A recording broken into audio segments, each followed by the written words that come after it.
caída de las bolsas, la peor en los últimos 3 años, reavivó los temores de que pueda haber una próxima crisis financiera internacional. Pero ¿realmente existen los elementos?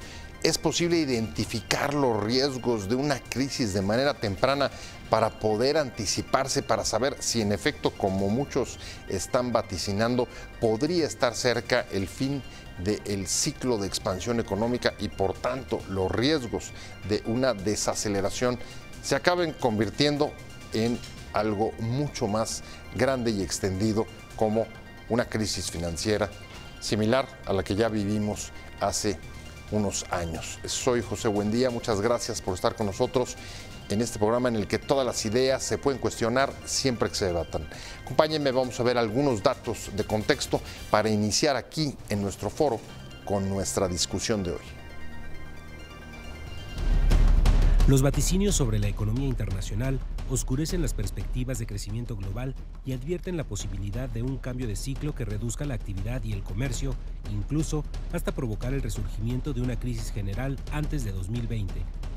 La perspectiva de un bajo crecimiento económico en las naciones emergentes y las mayores tasas de interés en Estados Unidos han ocasionado que los inversionistas extranjeros tomen distancia con respecto a los mercados accionarios de estas naciones, incluido el de México. En la reciente reunión anual de otoño del Fondo Monetario Internacional y el Banco Mundial, ya se advierten señales de desaceleración y una menor sincronización entre los ciclos macroeconómicos de los 189 países miembros. Los riesgos geopolíticos y la remoción del estímulo monetario en economías avanzadas están incrementando los riesgos a nivel global. No obstante, que en el caso de México, el acuerdo con Estados Unidos y Canadá redujo la incertidumbre sobre el futuro de la economía y el comercio. Sin embargo, hay factores externos que parecen haber neutralizado el mensaje positivo, al menos en los mercados financieros y de inversión, principalmente la guerra comercial entre Estados Unidos y China, con una escalada de aranceles que comienza a hacer mella en los pronósticos de crecimiento y que precipitó las peores caídas en los mercados en meses. El Fondo Monetario Internacional advierte de los elevados niveles de deuda de los países y la imperativa necesidad de reajustarse que rebajen los riesgos de estos ante nuevas recesiones. De no rebajarse la deuda, la economía mundial podría sufrir una gran vulnerabilidad ante nuevos shocks económicos como la recesión que se vaticina para 2020. Los flujos de capital extranjero dirigidos al mercado accionario en México registraron una salida neta por $528 millones de julio a septiembre de este año, lo que representó su peor desempeño desde el cuarto trimestre de 2015, de acuerdo con información del Banco de México. La directora del Fondo Monetario Internacional, Christine Lagarde, dijo que las disputas comerciales están empezando a atenuar la perspectiva sobre el crecimiento económico global, por lo que instó a los países a resolver sus diferencias. In July, we projected 3.9% global growth, both in 2018 and 2019. The outlook has since become a little bit less bright, as you will see from updated forecasts that will be released next week. Now, let me be clear. We are not seeing broader financial contagion so far.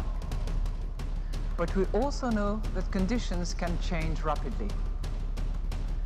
If the current trade disputes were to escalate further, they could deliver a shock to a broader range of emerging and developing economies. My key message today is that we need to manage the risks, step up reforms, and modernize the multilateral system.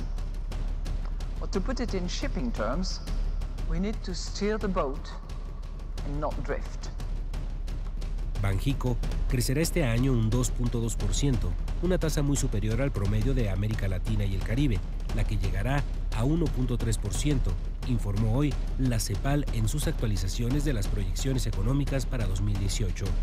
La deuda global ya supera el 300% del Producto Interno Bruto Mundial, lo que significa que el nivel de deuda triplica la producción del conjunto de países que conforman el planeta. Arrancamos con opiniones encontradas. Muchas gracias por estar con nosotros. Nos vamos a meter a la economía mundial, un tema que finalmente a usted directamente le afecta en este mundo global. Y una de las preocupaciones después de la caída de los mercados de la semana pasada es que se ha reavivado el temor de que podamos estar próximos a una nueva crisis financiera internacional. Pero realmente existen los riesgos, hay suficientes elementos como para poder detectar si eso puede o incluso vaya a ocurrir. Muchas gracias por estar con nosotros al presidente del IMEF, Fernando López Macari. Pepe, buenas noches, muchas gracias. Un placer de verdad tenerte aquí. Encantado. Y Arnulfo Rodríguez, director de análisis financiero de Multiva. Pepe, buenas noches. Un placer tenerte. Lo mismo. Primera, seguramente de muchas. Espero que sí. Seguramente. Como siempre, te dejé al último porque tú eres de casa. Muy bien, mi querido Pepe. Tú eres permanente. Permanente. Fausto Barajas, usted ya lo conoce, especialista en asuntos de telecomunicaciones, infraestructura, política pública. Si quieres, arrancamos contigo y la verdad es que sí hay cierto nerviosismo y me llama la atención, sobre todo la perspectiva del Fondo Monetario Internacional que está diciendo abusados porque una desaceleración, como ya se está detectando, acaba o puede acabar por convertirse como aquel viejo adagio de una pequeña gripe se puede convertir luego en pulmonía. Si tú lo crees, estamos en una situación así, ¿tú ves esa clase de síntomas? Bueno, lo que es una realidad, Pepe, es que los ciclos de expansión económica típicamente en el mundo duraban aproximadamente 5 años.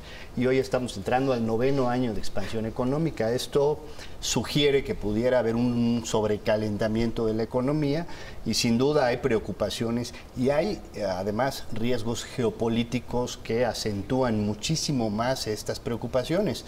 El enfrentamiento de Estados Unidos con China y la guerra comercial, el proteccionismo de algunas economías, el populismo que está invadiendo no solamente Italia, América Latina, otros países preponderantes con actividad económica importante. Entonces, son temas que están hasta cierto punto calentando el ánimo de los inversionistas y elevando la pregunta de en qué momento empieza la economía a desacelerarse y qué tan cerca estamos del precipicio. ¿En qué momento, Arnulfo? ¿En qué momento empieza a acelerarse? Porque esa pregunta te la han de hacer todos los días. ¿En qué momento va a cambiar la tendencia, va a acabar el ciclo para prepararnos? Es frecuente la pregunta, en efecto, sí. y no tiene respuesta sencilla, pero sí tiene una respuesta programática. Tenemos en este momento 2 eventos simultáneos, uno es un poco más estructural, uno es estructural y el otro es una acumulación de factores de riesgo. En el tema estructural, que colapsaran los mercados, pues no, quizás no. ¿Por qué? Porque realmente lo que estamos viviendo es un cambio de fase. O sea, tiene razón Trump, fue una burbuja. No, estamos en un tema estructural de este ciclo económico expansivo de 10 años. Fue impulsado por una expansión monetaria brutal. El canon es, si el Banco Central se pone a regalar dinero, vamos a tener una inflación. ¿Dónde estuvo la inflación de estos 10 años? Pues sí la hubo y afortunadamente la hubo donde tenía que ser, en el precio de los activos financieros. Hoy estamos ya con los precios de los activos financieros recuperados a niveles superiores a los de antes de la crisis y entonces estamos en el cambio de máquina a que los mercados se muevan por factores reales, con una economía locomotora que va bien, que es la de Estados Unidos. Pero ya no es lo mismo tener la garantía de dinero fácil a tener que depender de los fundamentales de las empresas y de la economía. O sea, a ver, hay una situación especulativa en los activos financieros. Sí, en cierto modo sí, de hecho, ahí es donde entra el otro juego de factores, los factores de riesgo. Tienes un ciclo expansivo, el bull market más largo de la historia, impulsado por la Reserva Federal de Estados Unidos, que estuvo en tasas bajísimas. La subida de las tasas. Ahora estamos en esa fase, estamos entrando a la fase de alcanzar la tasa de política monetaria neutral de la FED, donde los mercados traían la expectativa de, pues se la van a llevar tranquilo, llega al 3, y la tasa de política monetaria neutral de 3 es suficientemente restrictiva. Hoy la percepción, inducida por el propio presidente de la Reserva Federal, es que va a seguir por más tiempo el alza de tasas o que pueda acelerarse. Hoy la perspectiva empieza a ser, o al menos en Multiva creemos, que la tasa de política monetaria de la Reserva Federal queda en 4%. ¿Para cuándo? Sería con alzas para mediados del 2020. Ahora, si las alzas son paulatinas. Ahora me preocupa porque en ese contexto vamos a poner un ejemplo muy, muy cercano. El último dato, ayer o anteayer, del Banco de México, diciéndonos de julio a septiembre han salido del país más dinero de lo que había salido, creo que desde 2015. Algo así como, ustedes me corrigen, pero creo que algo así como 500 millones, ¿no? 900 de millones. pesos. ¿Se explica por esto? Dólares, Es parte dólares. de dólares, sí, millones de dólares. ¿Se explica por esto? ¿Es otro de los síntomas de esta reconfiguración de los activos financieros y su alza especulativa? A ver, yo creo que aquí el tema de México te puedes tener, y eso ya es un poquito especular, pero tienes dos variables. Una, lo están mencionando, la tasa de interés en Estados Unidos está llegando a niveles que no tenía prácticamente desde hace 10 años, después de la crisis financiera. Que lo que decían es la expansión más grande que ha tenido, vamos a aclarar, Estados Unidos, ¿no? Después de la época de Clinton. Y esa expansión, pues todo el mundo concuerda que como el juego de las sillas, tarde o temprano, pues la música se va a parar. Lo que no sabes exactamente es cuándo va a ocurrir. Yo creo que esos factores están contribuyendo a que los capitales vayan a refugiarse a lugares más seguros, que es casi siempre lo que pasa con el dólar, ¿no? O sea, saliendo a Estados Unidos. Y el otro, pues nosotros tuvimos una elección presidencial que si fue tranquila, yo creo que de una u otra manera genera cierto nerviosismo, y cuando ves que los rendimientos están creciendo en Estados Unidos y en el dólar y tiene cierta volatilidad mínima si quieres, pero que ocurrió en México, pues la gente toma posturas y se cambia a dólares. Y yo creo que simplemente los inversionistas se están protegiendo donde, digamos, ocurre, y vamos a ponerlo así, donde la gente percibe que es más seguro tener su dinero con un rendimiento que se ve atractivo versus los rendimientos que estás teniendo en países emergentes. En el caso de México, bueno, así lo analizan todo mundo, no es que agarren y digan México y le rascan y que si el aeropuerto, no, agarran, o sea, es un paquete. No es personal. Donde sea, pues como dice Fernando, pues entran emergentes, pues estás ahí, metes a Turquía, a Rusia, o sea, Sudáfrica, Israel, canasta, son ¿no? economías que han tenido riesgos importantes, Claro. que están enfrentando momentos difíciles, y estos momentos, debido a que México está dentro del bracket de las economías emergentes junto con ellos, pues afectan a México como país, porque nos vamos hoy sí en el mismo vagón. El problema es que además la liquidez de la moneda mexicana y el peso hace que los inversionistas se refugien en el peso y el peso salten al dólar, y esto cuando perciben algún síntoma de nerviosismo o de posibilidad de crisis en las economías emergentes, entonces sacan sus capitales y los convierten a dólares. Pero así, y no porque es, además es capital financiero. Y no o sea, es- salen de la bolsa y... Claro. Y no es le llaman noticia- también golondrina, ¿no? Y no es noticia que cuando hay un reordenamiento en las economías principales del mundo, las economías emergentes son las primeras que sufren. Ahora, Entonces, hay yo un haría un nerviosismo. matiz. Ajá. En el caso de México hay una cierta diferenciación entre los emergentes por una cosa que tenemos a favor. Hace 2 meses logramos un acuerdo comercial con Estados Unidos. Elimina la incertidumbre de nuestro vínculo comercial con la locomotora más importante del mundo. Estados Unidos está creciendo, último dato, arriba del 4%, y ya estamos vinculados con ello. Se vio incluso en el tipo de cambio. La volatilidad tan brutal que habíamos tenido, donde llegamos a ver paridades de 22 pesos por dólar hasta apreciaciones del 17.50, se ha reducido a una banda algo más estrecha de entre 18.50 y 19.50. Es decir, entre los mercados emergentes hay una percepción de el rand sudafricano salte de ahí porque son precios de materias primas, la guerra comercial con China los va a tumbar, el resto de América Latina trae un desorden. El matiz me importa mucho porque, y tomando el símil que decía Fausto sobre el juego de las sillas, eso nos colocaría o nos podría colocar también en una situación diferente al resto de los emergentes, caso de una guerra comercial o un recrudecimiento de la guerra comercial con China. El crecimiento mundial sí ya registra o comienza a registrar el impacto de la guerra comercial entre Estados Unidos y China con la revisión del crecimiento este año, pero como decíamos en el bloque anterior, Fausto, voy contigo, y es si en medio de toda esta guerra comercial, por la posición geopolítica de México, podemos ser los que ganen o de los pocos que ganen con el conflicto entre China y Estados Unidos. ¿Tú lo crees? A ver, no, claro, lo comentamos ahorita en el corte con Fernando aquí, que bueno, pues en una guerra... Fernando está bastante más escéptico. No, yo creo que... Pero porque es un punto, como lo decíamos, pues así, en una pelea, matrimonio, como sea, pues nadie gana, ¿no? Cada quien se lleva su golpe y aquí hay que ver cómo va jalando.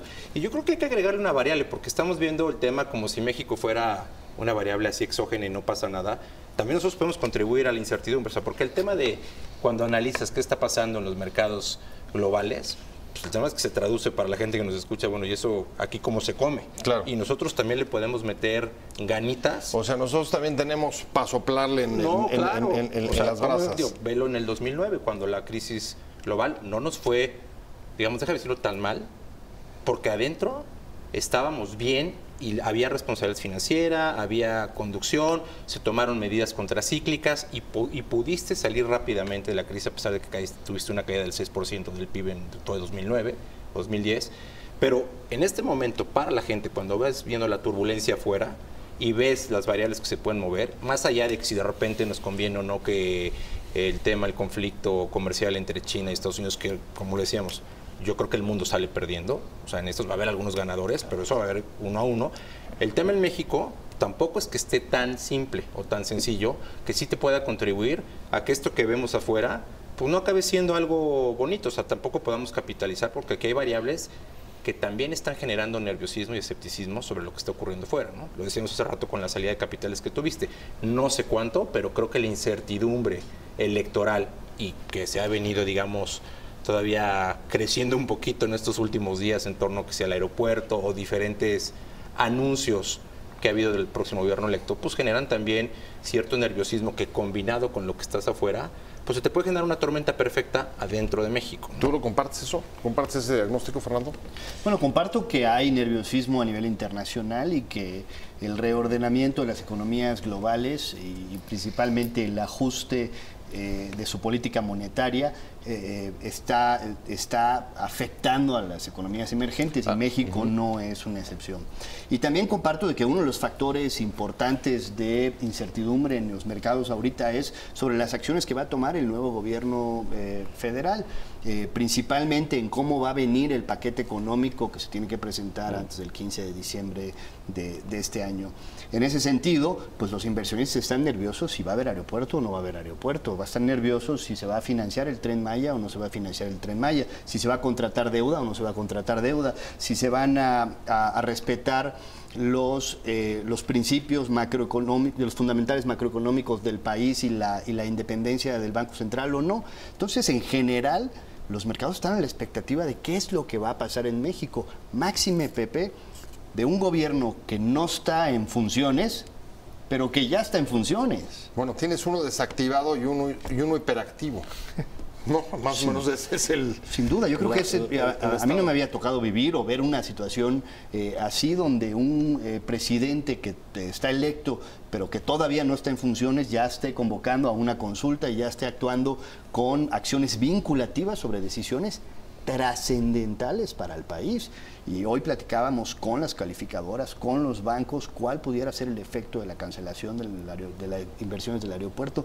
Lejos de si el aeropuerto tiene una viabilidad técnica o no, el efecto que manda, el mensaje que manda al mundo y a los inversionistas de nuestro país sobre la posibilidad de decidir en inversiones transaccionales.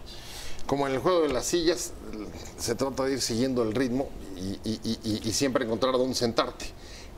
Un poco lo que estamos viviendo en este periodo de transición frente a las amenazas y riesgos externos nos colocan en un mejor o en una peor posición desde tu punto de vista. Creo que aquí hay una advertencia sumamente importante para el gobierno entrante.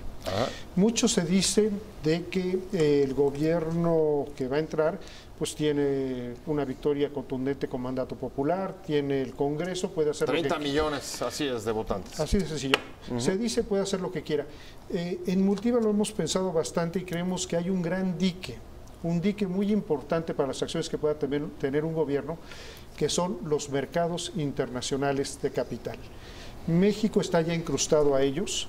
Y acabamos de ver, o precisamente una de las lecciones importantes de lo que estamos viviendo en la caída de mercados en estos días, es una advertencia fundamental para países que no siguen una ortodoxia y una prudencia económicas.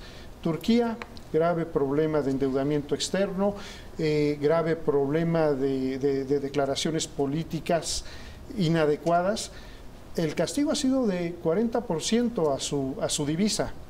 Brasil con todo el revuelo de su proceso electoral, 25% en pocos meses de castigo a su divisa. Así es como debemos entender, por ejemplo, este sexenio. El sobreendeudamiento que ha habido en este sexenio también es importante, y el castigo que ha habido sobre la moneda también ha sido considerable. Lleva una correlación, evidentemente.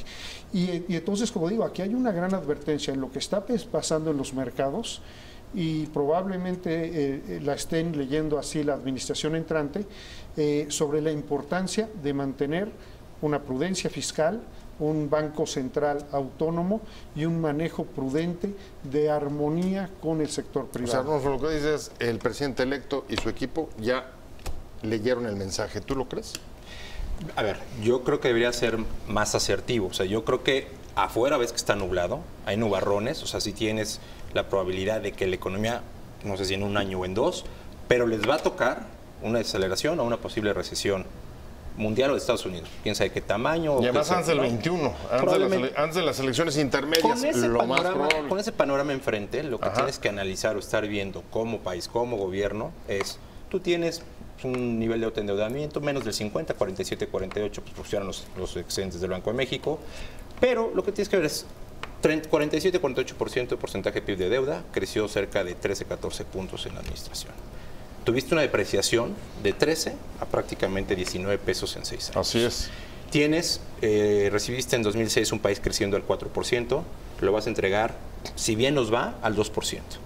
Tienes una serie de acciones que se están anunciando que generan nerviosismo o que generan un tema que dices, con esto que estás viendo, y bueno, y agrégale un pequeño problemita que se llama seguridad, que va deteriorando en términos de Estado de Derecho y la capacidad del Estado para garantizar una de sus principales funciones, y le estás metiendo a los que analizan una serie de medidas que dices, ¿y esto cómo se va a comer? Desde la parte energética, la refinería, oye, que a Pemex le quieres meter más inversión.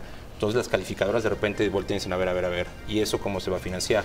El Tren Maya, que decía Fernando, le metes la posible cancelación del aeropuerto y la señal que manda en términos del cumplimiento de los contratos.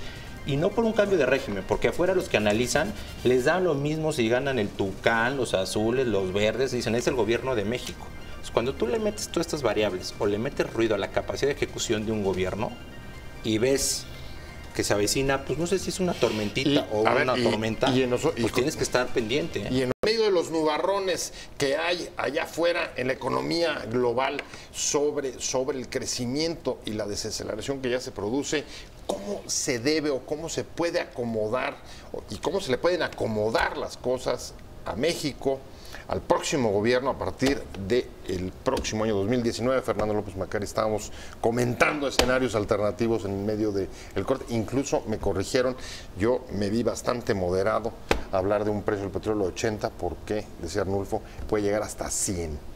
¿Cómo ves cómo se pueden acomodar? Bueno, lo primero que hay que entender, Pepe, es que el primer año de gobierno es típicamente un año de bajo crecimiento económico, por muchas circunstancias. La primera de ellas, la más obvia, es que entra un nuevo gabinete, están aprendiendo a gastar, no entienden todavía las reglas, están viendo dónde están los lápices, dónde están los útiles, cómo se abre la caja para bajar el dinero. Es normal, y en los últimos 3 sexenios hemos tenido un crecimiento bajo en el primer año de gobierno. Pero también tenemos que anticipar que pudiera haber un escenario muy positivo para México, un escenario en el cual veamos precios del petróleo por arriba de los $80, un escenario en el cual recordemos que la reforma tributaria del 2014 fue altamente exitosa en materia recaudatoria, y entonces pasamos en México de depender en un 70% de los ingresos del petróleo a un 36% de los ingresos del petróleo. Entonces hoy se recauda más en México, pero además con una buena producción petrolera, con la reforma energética, trayendo ya inversiones y logrando capitalizar estas rondas que fueron asignadas durante este sexenio, pudiera darse en conjunto con un buen momento de la economía americana, que es una economía que está en 3%, está en pleno empleo, está en 3% de desempleo, y está creciendo y creciendo con un estímulo fiscal importante. Entonces, en una de esas se alinean los astros para México A ver, y entonces, resulta ser que es excelente el escenario para el próximo gobierno. A ver, déjame entonces resumirlo un poco así esquemático porque voy hacia el cierre del programa. ¿Ese escenario o que se pinche la burbuja? ¿En dónde andas tú? Yo creo que México tiene la ventaja de que buena parte de su futuro económico está en manos de los mexicanos. ¿Qué quiero decir con esto? Estoy respondiendo que si se pincha la burbuja pasaremos por turbulencia, pero no se nos hunde el barco si las políticas públicas, las políticas económicas son las correctas. ¿Pero qué? ¿Pero coincides con el escenario, digamos, positivo, que se le alineen los astros al próximo gobierno? Sí, hay varios factores. Ya mencionabas la parte de los ingresos petroleros.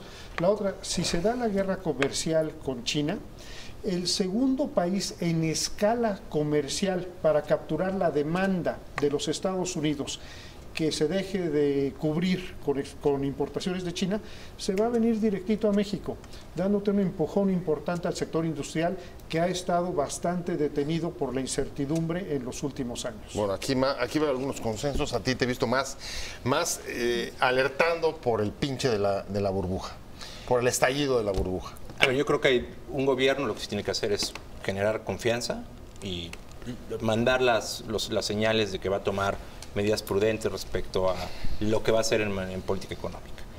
Dicho eso, si fuera yo gobierno, lo que haría, esto es un escenario lo que es Fernando, y lo tendría como uno de tal, pero el gobierno lo que debe estar haciendo, o todo gobierno debe decir, es prepararse para lo peor. O sea, yo lo que creo que debe decir es planear y ver porque los ingresos se estiman, pero los gastos se materializan. O sea, mi experiencia de gobierno es los ingresos, el Excel y el PowerPoint aguanta todo. Sí. Pero la realidad es que el gasto siempre se materializa y más de lo que estimas.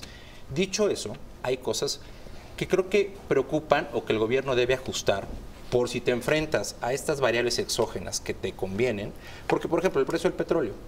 La ley de ingresos, cuando lo estimen, pues va a andar sobre 70. Entonces, el presupuesto lo vas a estimar sobre eso. Entonces, si llegas a 80, pues vas a tener un colchón de 10 que se traducen en excedentes adicionales y creo que cada dólar te debe dar 12,000, 13,000 millones de pesos adicionales. Pero, por otro lado, también importa cerca del 70-80% de las gasolinas, que es a precio internacional. Y eso entonces, es también inflacionario. te hace un balance, pues, positivo, pero te genera. Entonces, creo que ahí el gobierno debe tener yo creo que un escenario muy conservador. En lo que decías de las políticas responsables, pues hay que hacer las cuentas. Van a bajar el IVA y el ISR en la frontera, pues el boquete puede ser de 120. Cancelas el aeropuerto, pues de qué tamaño va a ser la señal. Se perderían. Entonces, yo creo que tienes que empezarle a meter al lápiz de todo lo que se está diciendo, los programas sociales, todo lo que está diciendo el nuevo presidente o el gobierno. Pues hay que meterle el lápiz y ver de cuánto viene el déficit que traes ya ahorita. El tamaño del traje. Claro. Y para seguir con tu metáfora, voy a cerrar contigo. Digamos que estimar no empobrece, lo que empobrece es gastar. ¿Qué es lo que esperas del próximo gobierno si ya se dio cuenta de los nubarrones que hay allá afuera? Lo primero que esperamos y deseamos, creo yo, todos los mexicanos, es que se conduzca con responsabilidad. Que sea un gobierno que no incremente la deuda, que mantenga un superávit primario en las finanzas públicas, que independientemente de la corriente política y la afiliación hacia la izquierda, pueda implementar estas políticas que busque implementar con reordenamiento del gasto y con reasignación de partidas sin generar mayores compromisos financieros. O sea, que haga cuentas, como decía Fausto. Sí. Espero ¿Ya habrán hecho cuentas? Espero también que le entren de manera formal a la reforma del sistema de pensiones y jubilaciones, que es un tema que nos preocupa y nos preocupa fuertemente porque ha pasado de un 1% del Producto Interno Bruto en 2000 a 3.5 puntos del Producto Interno Bruto, ¿no? Y exponencial. Y creo que es un tema que le pudiera estallar a este gobierno. Entonces creo que lejos de las políticas asistencialistas que pudiera optar este gobierno, necesita conducirse y mandar una señal a los mercados de responsabilidad y de disciplina financiera. Muy bien, pues ya me voy. Fernando López Macari, presidente nacional del IMEF. Muchísimas gracias por haber estado con nosotros. Un placer, de verdad, haberte tenido. Arnulfo Rodríguez, director de análisis de Multiva. Un placer, de verdad, haberte tenido. Y Fausto Barajas. Nos vemos el próximo miércoles. Así es, un Pepe, buen programa. Arnulfo. Muchas gracias. Que estén los tres muy bien, pero sobre todo usted, que le vaya muy bien, tengan una buena tarde y lo espero aquí mañana a las 7 desde Ciudad Imagen. Hasta luego. Adiós.